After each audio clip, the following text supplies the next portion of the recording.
I was a streamer famous for doing random unhinged stuff online, and now the richest woman in Bayford wanted me to seduce her son. Make my son fall for you. I'll give you 10 properties, houses, apartments, condos. For a second even I thought, okay, this is insane. Marianne Jensen looked at me like I was her last hope. Please, I'm out of options. Ever since he was little, I kept pretty girls around him. When he got older, I introduced him to every type of girl possible. But he's 30 now and has never dated anyone. Then she lowered her voice. I think something's wrong with him, like those billionaire guys in drama shorts. Maybe he only likes weird girls from the bad side of town. I just stared at her. Wow, appreciate that. Did I just meet a crazy person? I was about to say no when she shoved 10 property deeds and a photo across the table. Go seduce my son. If you pull it off, the 10 properties are yours. I looked at the deeds, then the photo, and instantly decided to help this desperate but incredible mother. Forget something being wrong with him. Even if he liked men, I'd still make him fall for me.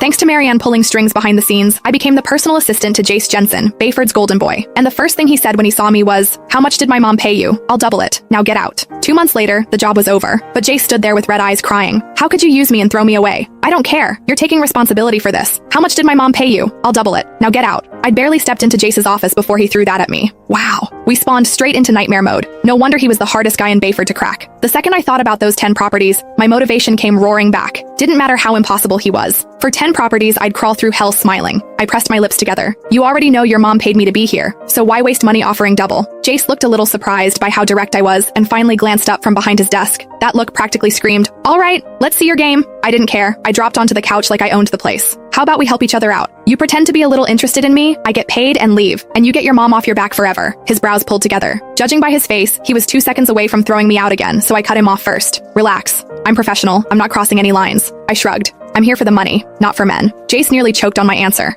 After a long silence, he let out a cold laugh. "Fine, do whatever you want, but remember what you said. Cross a line once, and you're gone." Wow, rich boys really did come with attitude problems. Got it. I stood, then corrected myself. "Sorry, Mr. Jensen, I'll go learn the assistant stuff now?" He didn't answer, just flicked his hand at me impatiently. Yeah, this guy's gonna be a pain. Still, whatever. He already agreed to play along. One way or another, I was getting those properties. As I walked out of the office, I touched my face and remembered what Marianne said. Maybe he liked girls who were a little weird, a little messed up. Fine, I could do weird. We were talking about 10 properties here.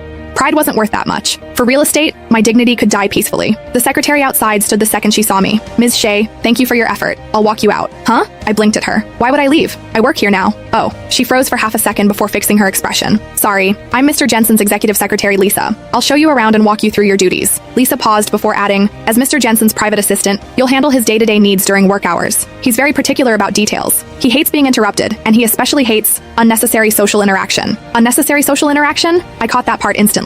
Lisa just gave me a knowing look.